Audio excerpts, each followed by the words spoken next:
오늘은 사순절 첫 번째 주일입니다. 2024년도 사순절의 시작은 2월 14일 지난 수요일부터 시작이 되었습니다. 그리고 3월 30일까지가 사순절 기간입니다. 그리고 31일 주일이 부활주일이 됩니다.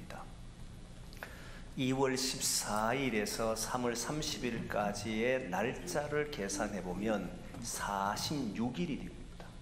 근데 우리가 통상적으로 알고 있기로는 사순절은 40일을 지키는 기간이잖아요. 왜 46일이 되느냐 하면 주일은 빠집니다.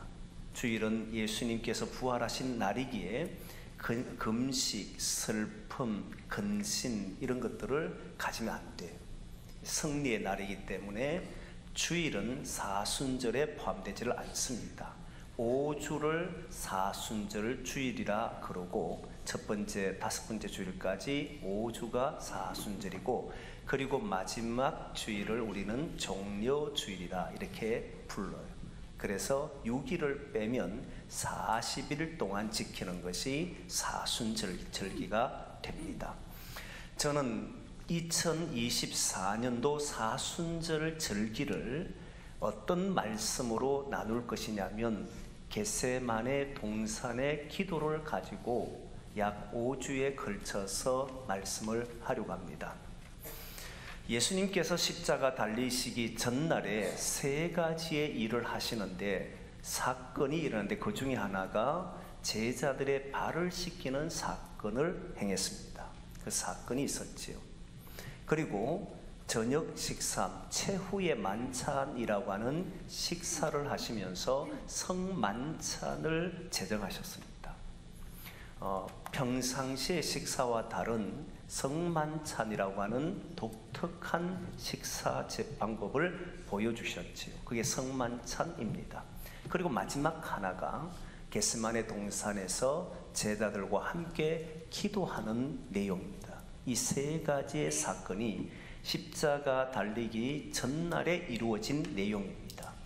그런데 이번 사순절을 통해서는 겟세마네 동산의 기도를 가지고 갈 텐데, 그 이유는 겟세마네 동산에 기도하시는 예수님의 모습이 생각할 부분이 참 많습니다. 깊이 고민해야 될 부분이 있어요. 그게 무엇이냐면, 가장 큰 것은 우리도 만일 내일 우리의 삶이 끝이 난다라고 하면 어떤 경우에도 피할 수가 없고 내일이 죽음이 된다면 우리는 무엇을 할 것인가 라고 했을 때, 예수님처럼 밤새도록 땀방울이 빗방울 될 정도로 기도하겠는가, 기도하는 시간을 가지겠는가 했을 때 그럴 사람들이 그렇게 많지 않다고 생각합니다. 예수님께서는 왜 마지막 그 순간에 오늘 밤이 지나면 이제 십자가에 잡히시고 달리시고 하는 일들이 벌어지는데 기도를 택하셨을까? 이런 점을 생각을 해봐야 한다는 거예요. 또 다른 하나는 예수님이 기도하시는 내용입니다. 그 내용을 보면 인간은 자신에게 닥쳐오는 환난이 있거나 극한 어려움이 있으면 피하고 싶어하는 게 당연합니다. 누구나 피하고 싶어 하잖아요. 우리에게 환난은 지나가길 바라잖아요. 적당히 어려운 것은 그래도 우리는 견딜 수 있을 만한 것들은 우리는 견뎌도, 너무 견디기 힘든 어려움은 오지 않기를 바라는 것이 사람들의 마음이잖아요. 그런데 예수님의 기도 내용을 보면 이 잔이 내게서 지나가게 해달라 하는 기도를 합니다. 저는 이 기도를 보고 처음에 매우 놀랐는데, 이건 우리가 인간이 나약한 자가 하는 기도라고 생각합니다. 다 피하고 싶으니까, 이런 어려움을 안 만나고 싶으니까. 그런데 우리가 알고 있는 예수님은 십자가를 지시기 위해 왔고 인류를 구원하기 위해 오신 분인데, 이 잔이 지나가게 해달라는 기도를 하신다는 걸 보고는 이게 무슨 일이지? 처음에 납득이 되지 않았던 거예요. 그래서 사람들 혹자는 이야기하기를 예수님의 인성을 드러내신 것이다. 예수님도 완전한 하나님이시면서 동시에 완전한 인간이기 때문에 인간의 약한 면을 드러내신 것이다 라고 말한 사람이 있습니다. 동의합니다. 하지만 저는 예수님께서 이 사건을 통해서 보이고 싶어하는 내용이 있다라고 더 생각합니다. 그게 뭔가 하는 것들을 발견하고 싶었던 거예요. 그리고 또한 오늘 본문에 읽었던 내용인데 예수님께서 겟세마네 동산에 기도를 할 때 제자들을 데리고 갑니다. 그런데 우리가 알고 있기로는 예수님께서 기도하러 가실 때에 제자들과 함께 갔다는 이야기를 잘 듣지를 못했습니다. 언제나 혼자서 기도하시거나 제자들을 보내놓고 산에 따로 올라가시거나 또는 제자를 남겨두고 피하여서 기도하시거나 이렇게 하신 모습들을 보였는데 오늘 보니까 제자들과 함께 겟세마네 동산으로 갔다 하는 말씀이 있어요. 그리고 또한 지금까지 예수님은 12명의 제자를 선택하시고 모든 일에 12명의 제자와 함께 행하셨습니다. 오병의 기적이든 어떤 일이든지. 그런데 3명의 제자만을 따로 데리고 가는 경우는 딱 3번 있습니다. 많이 없어요. 예수님의 제자들과 함께 3년 이상을 다니시는데 그 중에 딱 3번만 제자들 3명의 제자를 선택해서 갔습니다. 그 중에 하나가 변화산에 올라갈 때 변화산 산 밑에는 나머지 제자를 두시고 3명이 올라갑니다. 그 3명은 베드로와 야고보와 요한입니다. 오늘 본문 37절에 보면 베드로와 세베대의 아들 2아들이라고 나오는데 이 2아들이 야고보와 요한입니다. 이 3명만 데려갔어요. 변화산에 올라갈 때. 그리고 또 하나는 야이로의 딸을 고치러 갈 때에 예수님이 나머지 제자들에게는 같이 가는 것을 허락하지 않았다라고 하는 표현이 있습니다. 아예 같이 오지 못하도록 허락하지 않았어요.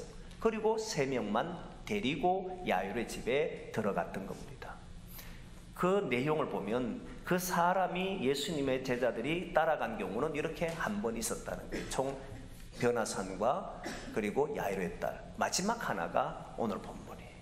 오늘 본문에 겟세마네 동산에 제자들과 함께 동산 앞까지는 같이 갔는데 겟세마네 동산에 기도하러 가실 때는 이 3명만 데리고 올라갔습니다. 이상하지 않습니까? 겟세마네 동산이 너무 협소해서 4명만 딱 앉을 수 있는 자리 같으면 나머지 제자들도 데려가기 어려웠으니까 3명을 선발해 갔을 수도 있겠고, 그런데 동산이 3명 앉을 수 있는 자리만 있는 게 아니니까 이해하기가 참 어렵잖아요. 그래서 이 문제를 오늘 해결해 보려고 합니다. 그러나 여기에서 주의해야 될 것은 성경을 보면 예수님께서 왜 3명만 데려갔는지에 대해서 언급하지는 않습니다. 그를 택해 갔는 이유도 나오지 않습니다. 그러니까 성경을 보면서 이 3명만 데려간 이유를 찾는 것은 어렵다라고 생각합니다. 그래서 혹자는 이야기하기를 3명은 12명의 대표격이었다라고 그룹이 있는데 1그룹, 2그룹, 3그룹이 있어서 그 중에 대표격인 사람을 데리고 갔다 이렇게 말하는 사람도 있습니다. 저는 그게 일면은 동의하지만 그렇게 동의하지 않습니다. 더욱 놀라운 것은 나머지 제자들의 모습에서 불평이 없다는 거예요. 이상하게도 12명으로 선택됐는데 그 중에 3명만 딱 골라서 데려간단 말이에요. 특별한 일이 있을 때만. 그러면 이렇게 말할 수 있지 않습니까? 왜 나는 뺍니까? 왜 이들만 데려갑니까? 항상 이 3명만 데려가는데 왜 나를 빼고 갑니까? 나도 가게 해주십시오 라고 말을 할 수 있을 텐데 그런 내용도 성경에는 나오질 않아요. 그럼 이들은 자리에 대한 욕심이 없었는가? 아닙니다. 예수님께서 예루살렘 성에 이제 십자가 지기 위해서 입성하시려고 할 때 제자들 중에 2사람이었던 야고보와 요한, 오늘 나오는 야고보와 요한, 또 다른 성경에 보면 어머니가 특별히 예수님에게 하나님 주님 나라 임할 때에 나의 두 아들을 또는 우리를 예수님의 좌우편에 앉게 해 주십시오라고 하는 부탁을 드렸습니다. 이 소리를 나머지 제자들이 들었는데 그때 성경의 표현은 분개했다 이래 나와요. 화를 냈다 이 말이에요. 그러니까 자리에도 이들은 욕심이 있었던 사람들입니다. 그럼에도 불구하고 3명만 따로 데리고 가서 기도하거나 기적을 행하거나 변화산에 올라갔는데 그들의 표현에 보면 원망이나 불평한 흔적은 없습니다. 그런데 이들이 왜 원망하지 않고 불평하지 않았는지에 대한 내용도 성경에는 나타나지 않습니다. 이걸 알 수 있는 길은 없어요. 다만 오늘 본문을 통해서 3명을 데리고 가서 무엇을 하려고 했는지를 보면서 겟세마네 동산에서 이 3명과 함께 예수님이 보여주시고 싶었던 게 뭔지를 발견하려고 하는 겁니다. 그걸 오늘 함께 나누고 기도하고 또 우리가 그런 마음을 가지고 살아가기를 원하는 거예요. 오늘 본문에 보면 37절에 베드로와 세베대의 두 아들을 데리고 가는데 그때 보니까 고민하고 슬퍼하사 이 표현이 나옵니다.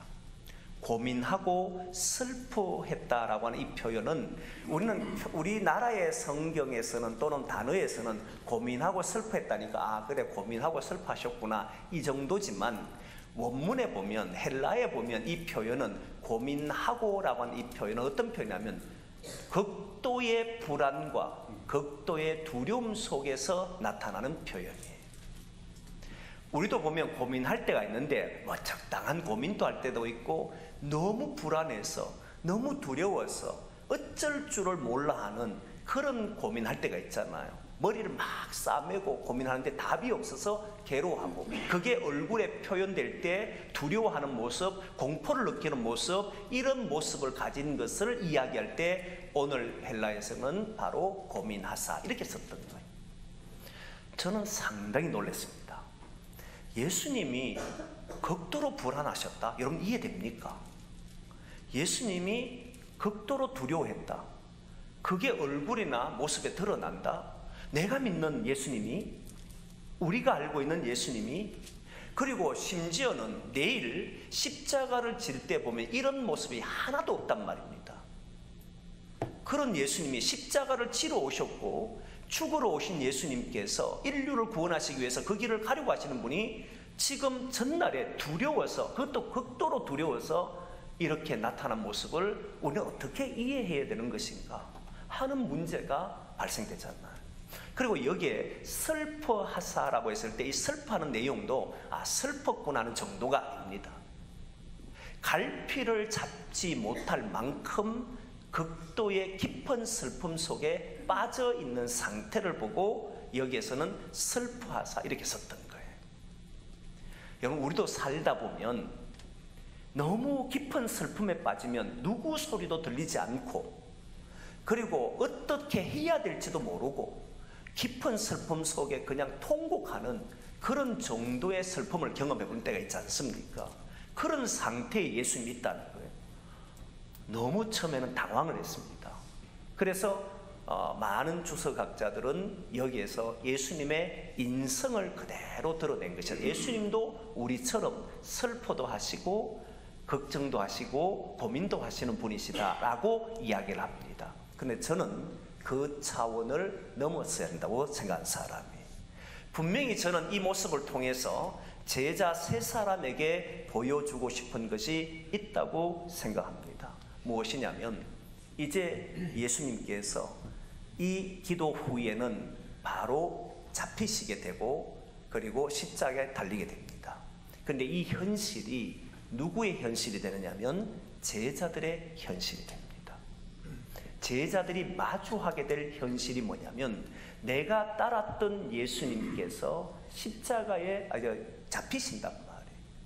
그리고 십자가에 달리실 때에 내가 사랑했던 예수님이 죽음 앞에 섰을 때 이들이 가졌던 두려움, 이들이 가졌던 슬픔은 단순히 슬펐다, 괴로웠다, 고민했다 정도가 아니라 너무너무 두렵고 공포를 느낄 만큼의 그런 모습이 나타났잖아요. 그래서 예수님의 제자들에게 한 여인이 너는 예수님을 따라다니는 사람이 아니냐라고 했을 때 그 즉시 나오는 대답이 나는 저 사람을 모른다고 이야기하고 저주까지 하잖아요. 이런 정도의 상황이 되는 것이 바로 현실입니다. 그리고 여러분, 이어서 예수님께서 부활하시고 난 이후에 성천하시고 그리고 제자들이 성령의 임재를 경험하고 난 이후 유대인들과 모든 곳에 복음을 전할 때 그들을 기다리고 있는 것은 현실은 공포였고 두려움이었습니다. 극도의 불안을 가질 수밖에 없는 상황이었습니다. 죽음과도 같은 상황을 마주합니다. 그들이 기다리고 있던 것은 환호와 환영이 아니었습니다. 오히려 그들을 죽이려고 하는 자들, 유대교에서 출교하려고 하는 사람들, 그리고 쫓아내려고 하는 사람들 때문에 결국은 예루살렘을 떠나서 살 수밖에 없는 그런 상황에 빠지잖아요. 이들은 또한 죽이려고 순교하는 사람이 있을 때 모든 사람이 슬퍼하며 할 수밖에 없는 상황이 일어나잖아요. 이런 속에서 바로 마주하게 되더라는 거예요. 사랑하는 성도 여러분, 저는 여기에서 보면 우리의 인생, 특히 예수 그리스도를 믿고 따라가는 사람들이 하나님의 나라를 이루고 싶어서 교회를 위해서, 가정을 위해서, 자녀를 위해서, 삶을 위해서, 정말 그의 생명을 살리기 위해서 그에게 참으로 아름다운 삶이 이어지기를 원해서 있는 힘을 다해서 해보면 이 세상에서 주는 두려움과 이 세상이 가져다주는 이 슬픔에 놓일 때가 있지 않더냐. 주님 나라를 위해서 일해보면 온갖 모욕과 그리고 온갖 아픔과 그리고 내가 사랑하는 사람들이 그 곁에서 떠나가는 모습들과 그걸 견디지 못해서 넘어지는 모습들을 볼 때마다 우리는 극도의 슬픔 속에 빠질 때도 있지 않더냐는 거예요. 그게 우리의 현실이 되더라. 믿는 사람들은 예수 그리스도를 믿고 나면 우리의 길이 화려하고 찬란한 길을 가는 것이 아니라 하나님의 나라를 이루고 싶어서 움직일 때마다 다가오는 이 두려움과 불안은 피할 수 있는 게 아니더라는 거예요. 우리가 마주해야 될 현실이 되더라는 거예요. 우리에게 주어진 하나님 주신 기쁨과 평안이 있는 그곳을 만들어 보려고 하면 볼수록 우리에게는 어둠들이 가만두지를 않더라는 겁니다. 이걸 보여주셨다는 거예요. 그 현실이 너희들의 현실이 될 것이다. 내가 현재 마주하게 될 수 있는 현실, 내일이 되면 마주해야 될 이 현실이 바로 너희들이 겪어야 될 현실임을 보여주고 있다라는 거예요. 문제는 이 현실을 보여주고 끝을 내는 것이 아니라 주님은 그 현실을 이길 수 있는 방법을 제시를 한다는 겁니다. 제자들과 함께 겟세마네 동산으로 가신 이유가 그 기도를 통해서 보여주시고 싶은 내용이 바로 무엇이냐면 너도 나와 같은 이런 고난과 아픔, 정말 그 있는 곳을 살려보려고 애를 쓰면 쓸수록 다가오는 힘듦이 있을 텐데 거기에서 극복하려면 어떻게 해야 되느냐라고 했을 때 주님이 이 세 명에게 고민하고 슬퍼하사라고 한 뒤에 바로 이어서 하신 말씀이 깨어 있어라, 이 말을 해요. 깨어 있어야 한다는 거예요. 이때 깨어 있는다라고 하는 말은 눈을 뜨고 잠자지 않는 상태를 말하는 게 아닙니다. 그냥 눈을 뜨고 잠들지 않은 상태에 있는 것이 깨어있는 것을 말하는 것이 아니고 성경에서 깨어서 지켜라거나 요한계시록 16장에 눈을 떠서 깨어서 자기 옷을 지켜란 말이 있는데 그때 보면 이때 깨어서 앞에 어떤 단어가 나오냐면 도둑이 맞지 않도록 이렇게 나와. 다시 말하면 목적과 이유를 가지고 눈을 뜨고 있어라 이 말. 눈을 뜨는데 그냥 육신의 눈을 뜨는 것이 아니라 어떤 목적과 이유를 가지고 눈을 뜨고 있어라. 도둑이 너의 집에 침범하지 못하도록 너는 눈을 뜨고 있어야 돼, 이 말이었던 거예요. 오늘 본문에는 예수님께서 하신 말씀 중에 40절과 41절의 말씀을 보게 되면 예수님이 한번 기도하신 후에 제자들을 두고 깨어있으라 한 뒤에 가서 기도하고 와보니까 제자들이 잠들어 있었습니다. 그때 예수님이 너희들은 한시도 나와 함께 깨어 있을 수 없더냐 하시고는 41절에 시험에 들지 않도록 깨어 기도하라 이렇게 나왔던 거예요. 그러니까 시험에 들지 않도록 깨어 있으라 이 말인 겁니다. 어떤 목적을 가지느냐면, 어떤 이유를 가지고 깨어 있으냐면 눈 뜨고 밤새도록 있으라는 것이 아니라 우리가 시험에 들지 않도록 깨어 있으라 이 표현이었던 겁니다. 이 시험은 성경의 영어 성경을 보면 temptation입니다. 유혹입니다. 유혹에 빠지지 않도록 깨어 있으라 이 말이에요. 왜 이런 표현을 쓰느냐면 바로 이어서 나오는 말씀이 마음은 원이로되 육신은 약하다라고 하는 표현을 썼습니다. 실제 여러분들 예수님의 제자들이 조금 전에 말했던 현실, 극도의 슬픔에 빠질 수밖에 없는 현실, 그리고 아픔이 생기고 고민할 수밖에 없는 현실, 두려움에 빠질 수밖에 없는 현실이 생겼을 때 그 마음은 지키고 싶어도 지켜지지 않는다는 거예요. 어둠과 사탄은 우리를 무너뜨릴 때 그 두려움이 침범해오면, 그 두려움이 자기를 완전히 감싸버리면 판단할 때 정상적이고 이성적인 판단을 하지 못하도록, 신앙적인 판단을 하지 못하도록 잘못된 판단을 해버린다는 겁니다. 그렇지 않습니까 여러분?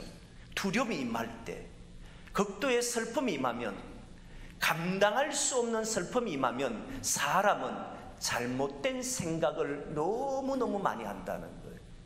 잘못된 길을 택해버린다는 거예요. 자신의 삶을 포기해버린다거나, 미래를 접어버린다거나, 꿈을 접어버린다거나, 자신의 가는 길을 돌아서 버린다거나, 이해할 수 없는 행동을 해버리는 모습들이 나타납니다. 이때 이것을 지켜내려면 극도의 불안과 두려움과 슬픔 속에 빠졌을 때 나를 지킬 수 있는 것은 내가 깨어 있어야만 그 모든 환경에서 이겨낼 수 있다는 거예요. 불안, 두려움을 이기려면 깨어 있어라. 그럼 여러분 깨어 있는 것이 무엇인가 라고 했을 때 주님께서 바로 말씀하신 것이 깨어 기도하라 이렇게 나옵니다. 기도만이 우리가 깨어 있을 수 있다는 겁니다. 이 말이 무슨 말이냐면 사람은요 누구와 대화하며 사느냐가 정말 중요하잖아요. 도움이 전혀 안 되는 사람과 대화하면 그 사람은 점점 힘들어지잖아요. 그런데 정말 나에게 도움이 되고 나의 삶을 이끌어주고 멘토와 같은 사람이 있으면 내가 무너지려고 할 때 그와 대화하면 여러분 놀랍게도 무너지지 않잖아요. 주님께서 기도를 택하신 이유를 보면 그분이 이 제자들이 무너질 수 있는 상황, 누구도 해결해 줄 수 없는 상황이 되면 모든 사람이 유혹에 빠져서 자신의 길을 망칠 수 있는데 그때 기도라고 하는 하나님과의 대화, 기도가 하나님과의 대화잖아요. 하나님과 대화하는 사람들은, 하나님 앞에 엎드린 사람들은 바로 그 사람이 깨어있는 사람이고 그 사람이 극도의 불안에서도 두려움에서도 슬픔 속에서도 잘못된 길을 선택하지 않고 하나님이 원하시는 길을 선택하며 살게 되더라는 거예요. 그걸 말씀하시더라고요.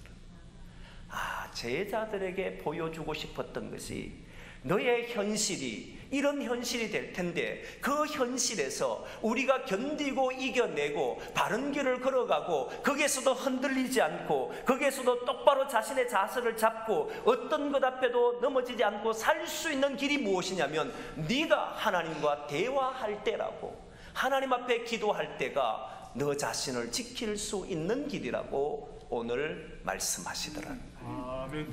그 말씀이 오늘 말씀. 이걸 보여주시려고 하신 것이구나.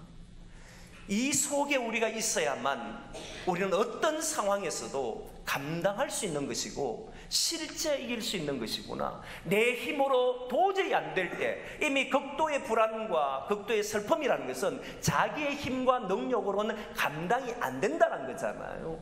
그때 하나님의 능력으로 하나님 앞에 기도할 때 하나님 주신 힘으로 이겨내게 되더라는 거예요. 아멘. 그걸 보여주신 분이 예수님이라는 거예요.